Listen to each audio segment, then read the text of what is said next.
"You're broke, Eleanor. Stop acting like this house belongs to you." My daughter-in-law said it loud enough for everyone at the backyard barbecue to hear. A few conversations stopped. A few people looked down at their paper plates. My son Michael stood beside her holding a bottle of sparkling water. He didn't say a word. He didn't tell her to stop. He didn't even look at me. I simply smiled and took another sip of iced tea. What none of them knew was that before the summer was over, Vanessa would be the one packing her bags. "I'm glad you're here.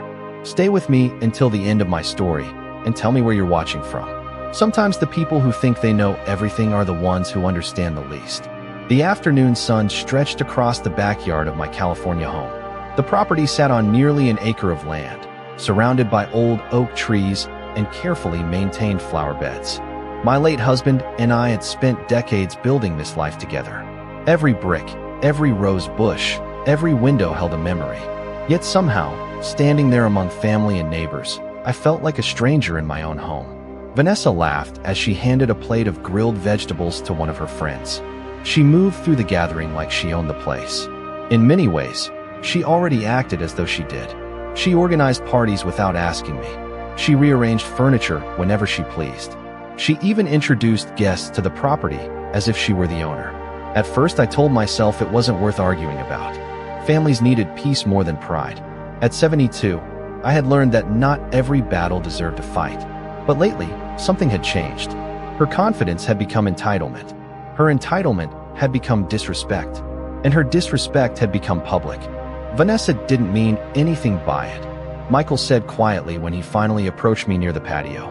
I looked at my son, the same little boy who used to run through this yard chasing fireflies on warm summer nights. The same boy who once cried because he thought I'd be lonely while he was away at college. He looked uncomfortable now. Not angry, not protective, just uncomfortable. "Of course," I replied. "She rarely means anything by the things she says." He shifted his weight and glanced back toward his wife. "She's under a lot of stress." I nodded. Stress. It was always stress. Whenever Vanessa crossed a line, there was always a reason, always an excuse, never accountability. The conversation ended there, like most of our conversations lately. I watched him walk away and felt a familiar ache settle in my chest. Not because of Vanessa's insult. Her opinion meant very little to me. What hurt was seeing how easily my son accepted it. As the afternoon continued, I moved quietly through the crowd, collecting empty cups and discarded napkins. The guests seemed relaxed. Children laughed near the pool. Music drifted from outdoor speakers. On the surface, it looked like a perfect family gathering. But appearances can be deceiving. They often are. As I carried a tray toward the kitchen, I passed an open window and heard Vanessa's voice from inside the house. She didn't know I was nearby. "Once the paperwork is done, this whole place is basically ours anyway," she said. A woman laughed. "Seriously?" Vanessa answered with complete confidence. "Trust me, Eleanor won't be here forever." I stopped walking. The tray suddenly felt heavier in my hands. The laughter continued. The conversation moved on. But those words remained. I stood there for a long moment, staring through the kitchen window at the backyard my husband and I had built together. Then I set the tray down carefully. I didn't confront her. I didn't make a scene. I simply smiled to myself. Because for the first time, I realized this wasn't just arrogance. Vanessa had a plan. What she didn't realize was that I had one too. That evening, after the last guest left, the house became quiet again. The folding chairs sat empty on the patio. Half-melted ice floated in coolers. Paper lanterns swayed gently in the warm California breeze. I stood at the kitchen sink looking out at the backyard and thought about the words I had overheard. "Once the paperwork is done, this whole place is basically ours anyway." Vanessa had said it with certainty. Not hope, not speculation. Certainty. That was what troubled me most. I slept very little that night. Around 3 in the morning, I walked through the house carrying a cup of chamomile tea. The hardwood floors creaked softly beneath my feet. Every room carried a memory. The living room still held the grandfather clock my husband purchased during our 10th anniversary trip. The dining room table had hosted countless Thanksgiving dinners. The hallway wall displayed photographs from decades of family milestones. Michael's first day of school, his college graduation, his wedding day. I paused in front of that photograph longer than the others. Vanessa looked radiant in her white dress. I remembered how happy I had been for them. Back then, I believed she was joining our family. I never imagined she would someday behave as though she owned it. The following morning, I woke before sunrise. That had become a habit after my husband passed away 3 years earlier. Grief changes a person's relationship with time. The early hours often felt easier than the evenings.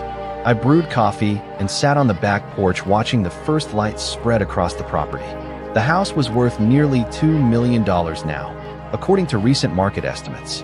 When Harold and I bought it 35 years ago, it had cost a fraction of that amount. We had sacrificed vacations, worked overtime, and postponed luxuries to keep it. Every improvement came from years of effort. Harold built the garden beds himself. I spent weekends planting roses. We never viewed the house as an investment. It was home. Around 8 o'clock, Vanessa came downstairs carrying her phone.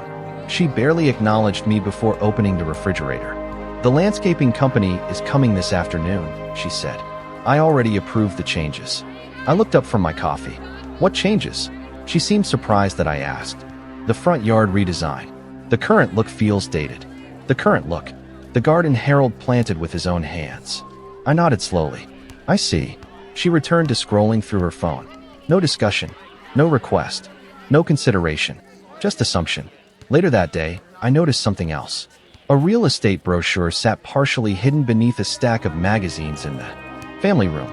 I picked it up and studied it carefully. Several local luxury properties were highlighted with handwritten notes in the margins. One note caught my attention immediately. "Sell current property first." I placed the brochure exactly where I found it. Then I walked back to the kitchen and continued preparing lunch. I did not confront anyone. I did not ask questions. I simply paid attention, because little by little, a picture was beginning to emerge. And with every passing hour, I became more certain of one thing. Vanessa was planning for a future that depended on a house she did not own. Over the next several days, I stopped looking for explanations and started noticing patterns. Once I did, they seemed impossible to miss. Small things disappeared first. A bank statement that should have arrived on Tuesday never showed up.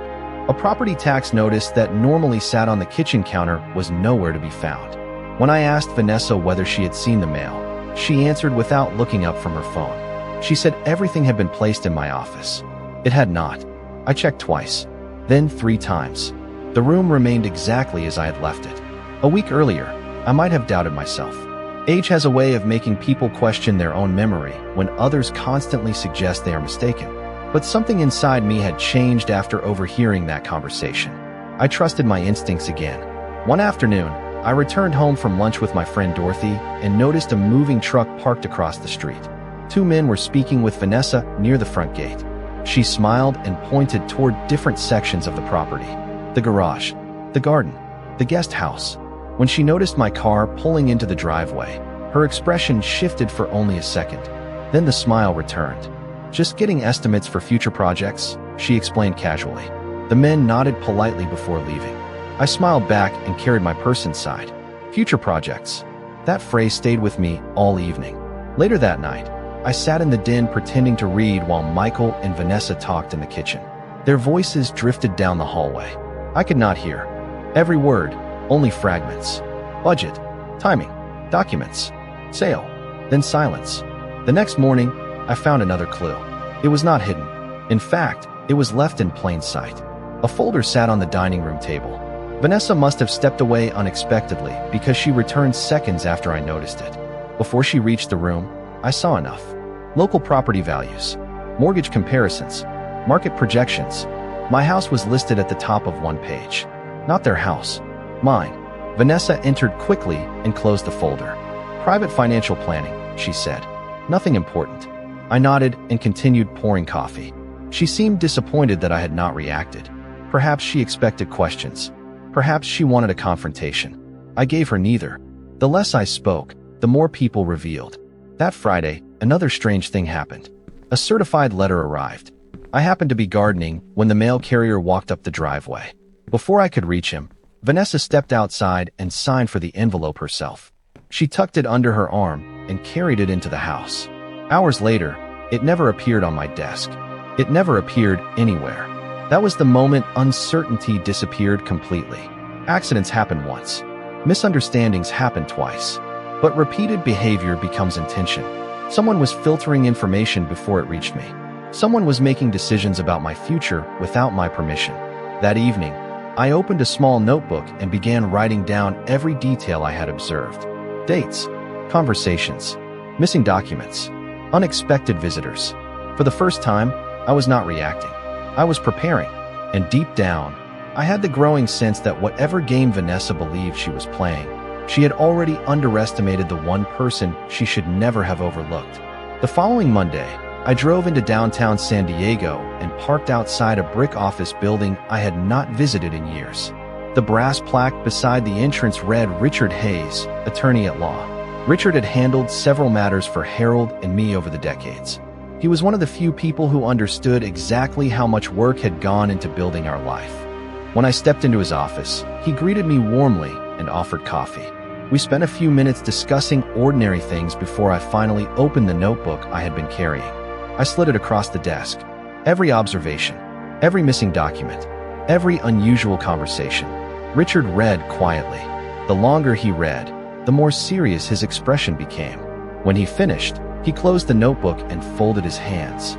"Eleanor," he said carefully, "have you signed anything recently that you did not fully review?" I shook my head. Harold had always insisted on reading every document line by line. That habit stayed with me long after he passed away. Richard nodded. "Good. That makes this much simpler." He opened a file on his computer and began reviewing public records connected to my property. For nearly 20 minutes, the only sounds in the room were the clicks of his keyboard and the faint hum of the air conditioner. Finally, he leaned back in his chair. "Your ownership is exactly as it should be," he said. Relief washed over me, but only briefly, because another question immediately followed. "Then why do they seem so confident?" Richard was silent for a moment. Confidence does not always come from facts. Sometimes it comes from assumptions. He explained that people often convince themselves they are entitled to something long before they have any legal right to it. The more they repeat the story, the more real it becomes in their minds. I thought about Vanessa walking through my home, giving instructions to contractors. I thought about the brochures, the missing mail, the private conversations. Assumptions. Perhaps that was how it had started. But something told me it had gone further than that. Richard seemed to reach the same conclusion. He opened another folder and studied several notes. Then he looked directly at me. "There is something else you should know." My stomach tightened slightly. Several months ago, someone contacted a legal office inquiring about property transfer procedures involving elderly homeowners. I remained silent. Richard continued. "No confidential information was disclosed, but the inquiry was detailed. Very detailed. I did not need him to say the name aloud. Deep down, I already knew. The room felt strangely still, not because I was shocked. In truth, I had been preparing myself for this possibility for weeks. What surprised me was how calm I felt. Perhaps because uncertainty had finally been replaced with clarity. Richard handed me a copy of several documents related to my property ownership and recommended additional protections. Everything was perfectly legal, perfectly straightforward. Most importantly, everything remained under my control. As our meeting ended, I gathered the papers and placed them neatly into my bag. Richard walked me to the door. Before I left, he paused. "Do you want my honest opinion?" he asked. I smiled faintly. "I suspect you were going to give it anyway." He laughed softly. Then his expression turned serious. "I think someone in your house believes they have already won." The drive home felt different. The ocean shimmered beneath the afternoon sun. Palm trees lined the highway. Traffic moved steadily around me. Yet my thoughts remained focused on one simple realization. Vanessa had been planning for a future she assumed was guaranteed. What she did not realize was that the foundation beneath that future was beginning to crack. And for the first time since all of this began, I was no longer gathering pieces of the puzzle. I was starting to see the entire picture. When I returned home that afternoon, I found Vanessa sitting at the kitchen island with her laptop open and several sheets of paper spread across the counter. She quickly gathered them when she saw me walk in. The movement was subtle, but not subtle enough. I smiled politely and placed my handbag on a chair. "Busy day?" I asked. "Just organizing finances," she replied. Her tone was casual, almost rehearsed. I nodded and continued toward the refrigerator. Months earlier, I might have accepted that answer without another thought. Now I heard every word differently. Later that evening, Michael arrived home from work looking tired. We sat together on the back patio while the sun slowly disappeared behind the hills. For a few minutes, the conversation felt almost normal. We talked about the weather, a baseball game, a neighbor who had recently renovated his house. Then Michael mentioned something that immediately caught my attention. Vanessa has been researching retirement communities lately, he said. I turned toward him. Retirement communities? He shrugged. Just planning ahead, I guess. Planning ahead. Another phrase that sounded harmless on the surface. Yet combined with everything else, it felt like another piece sliding into place. I looked across the backyard toward the garden Harold and I had planted years ago. The roses were beginning to bloom. He used to say that patience revealed the truth about almost everything. Flowers, people, intentions. Time eventually exposed what words tried to hide. The following week brought more confirmation. One afternoon, I received a phone call from a financial advisor I had never met. He sounded surprised when I answered personally. After a brief introduction, he apologized and explained that someone had recently contacted his office seeking information about asset management options connected to inherited property. Inherited property, not current ownership, future ownership. I thanked him for the call and wished him a pleasant afternoon. Then I sat quietly in my office for several minutes. I was no longer dealing with isolated incidents. There was a pattern, a very deliberate one. What surprised me most was not Vanessa's behavior. It was Michael's silence. Whether he actively participated or simply chose not to ask questions, the result felt the same.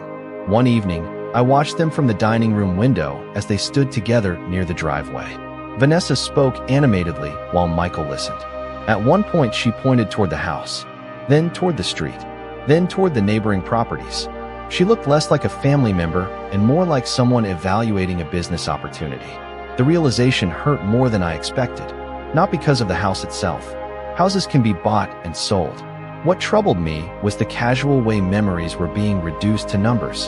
Harold's workshop, Michael's childhood bedroom, the dining room where decades of holiday meals had been shared. To me, those spaces held pieces of a life.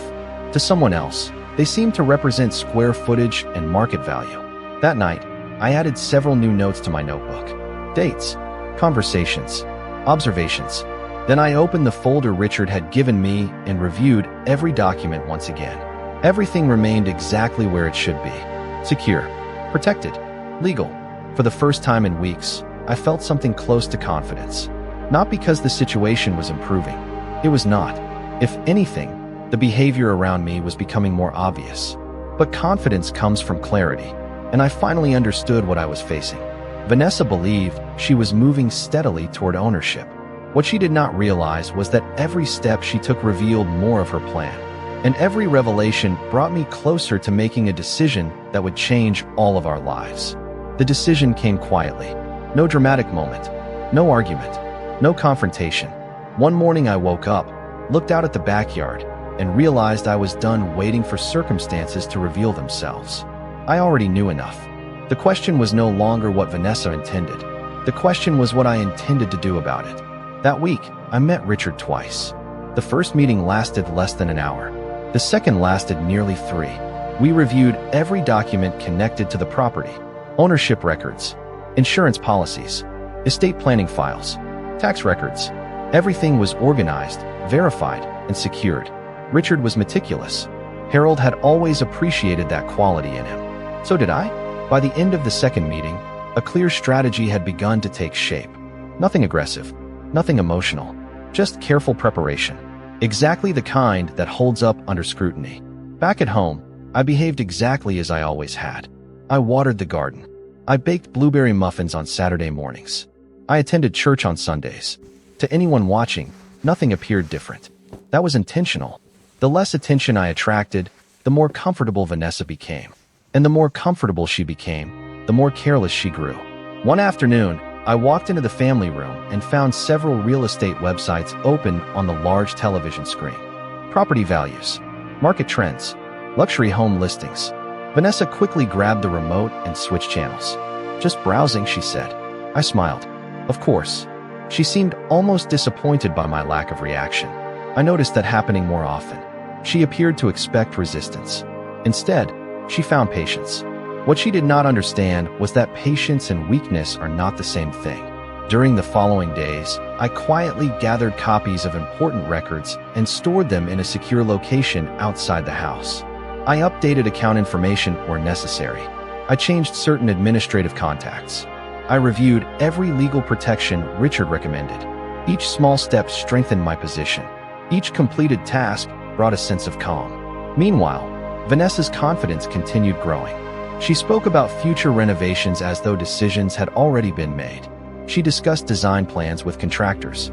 She referred to sections of the property as if they belonged to her. One evening, while several neighbors were visiting, I overheard her describing the guest house. "We may turn that into a rental unit later," she said casually. The word lingered in my mind, not because it offended me, because it revealed her assumptions.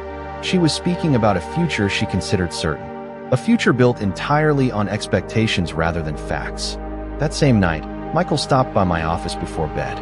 He looked uneasy. "Mom," he said, "you seem different lately." I looked up from my paperwork. "Different how?" He hesitated. "Just quieter." I smiled gently. Sometimes people become quieter when they are paying attention. He frowned slightly, but said nothing else. After he left, I sat alone for a long time thinking about that conversation. Michael sensed something changing, even if he did not understand what it was. The truth was simple. For months, everyone around me had been making plans. Now I was making mine. And unlike theirs, mine were based on reality. By the end of the week, Richard called with the words I had been waiting to hear. "Everything is ready," he said. I thanked him and ended the call. Then I walked onto the back porch and watched the evening sun settle over the property. For the first time since this began, I felt completely at peace. Because the preparation phase was over, the next phase was about to begin. 3 days later, Vanessa announced that she wanted to host a dinner gathering at the house. She presented it as a simple evening with close friends, neighbors, and a few relatives. Michael seemed enthusiastic about the idea. Vanessa was even more enthusiastic. She spent the entire week preparing. Caterers arrived. Decorations appeared. Fresh flowers were placed throughout the house. She treated the event like a celebration. In some ways, I suppose it was. She just did not realize what would actually be celebrated. As the day approached, I remained calm. Every document was in place. Every conversation with Richard had been completed. Every detail had been reviewed more than once. There was nothing left to prepare. All that remained was patience. The evening arrived with clear skies and a warm coastal breeze. Cars gradually filled the driveway. Guests stepped through the front door carrying bottles of wine, desserts, and wrapped gifts for the hosts. I noticed something interesting almost immediately. Vanessa introduced herself and Michael as though they were the primary homeowners. Not directly, not openly, but through small comments and subtle wording, the kind that encouraged assumptions. "We have been thinking about updating this room. We may change the landscaping next year. We are considering several improvements." Every sentence quietly reinforced the same message. This place belongs to us. I simply listened. The dining room filled with conversation and laughter. Plates were served. Glasses clinked. Stories were exchanged. From the outside, everything looked perfect. Vanessa seemed delighted. She moved confidently from table to table, soaking in attention. More than once, I caught her glancing toward me as though checking whether I understood my role in the evening. In her mind, I suspect I was becoming part of the background, an aging relative occupying space while younger people planned the future. At one point, a neighbor asked how long I had lived in the house. Before I could answer, Vanessa smiled and jumped into the conversation.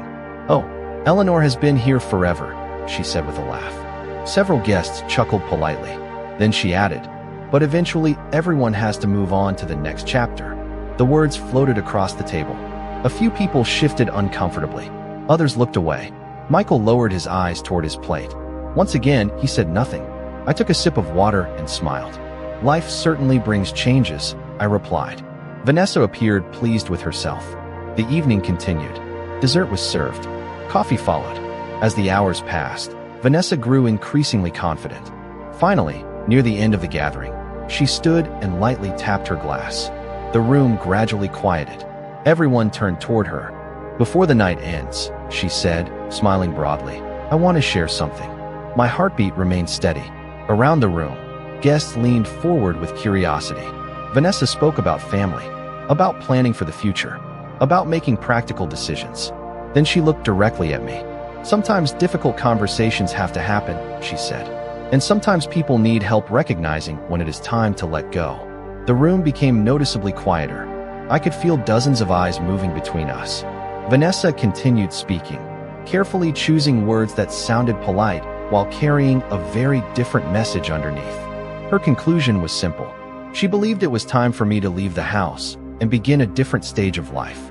When she finished, she smiled proudly, as though expecting agreement. Instead, silence filled the room. I looked around the table. Then I looked at Vanessa. Finally, I reached beside my chair and placed a neatly organized folder onto the dining table.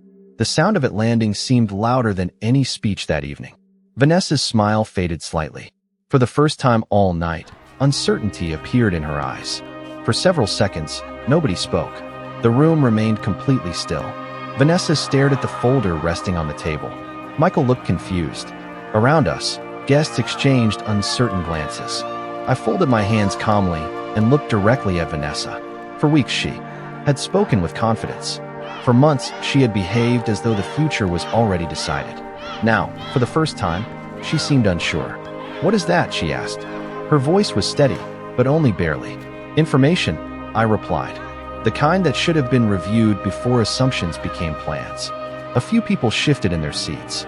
The atmosphere had changed completely. The cheerful dinner gathering was gone. In its place stood something much quieter and much more serious. I opened the folder and removed several documents. Every page had been organized carefully. Every record had been verified. Every detail had been reviewed with Richard. There would be no confusion tonight. "This property," I said calmly, placing the first document on the table, "is solely owned by me." Vanessa blinked. Michael frowned. I continued. "It has been solely owned by me since Harold passed away. No ownership interest has been transferred. No ownership interest is pending transfer. No ownership interest has been promised." The room remained silent. I could see several guests reading the expressions on Vanessa's face. Her confidence was beginning to disappear. Michael leaned forward. "Mom, what is going on?" I looked at him. "That is a question you should have asked much sooner." His face tightened. I did not raise my voice. I did not accuse anyone. I simply continued presenting facts. One document after another. Ownership records, legal filings, estate planning confirmations. Everything pointed to the same conclusion. The property belonged entirely to me. Then I reached the final section of the folder. "There is one more matter," I said. Vanessa's expression hardened. She seemed to understand that something important was coming. I removed a formal notice and placed it beside the other papers. "After careful consideration, I have decided that new living arrangements will be necessary." Michael stared at me. Vanessa looked from the document to my face, then back to the document. "What does that mean?" she asked quietly.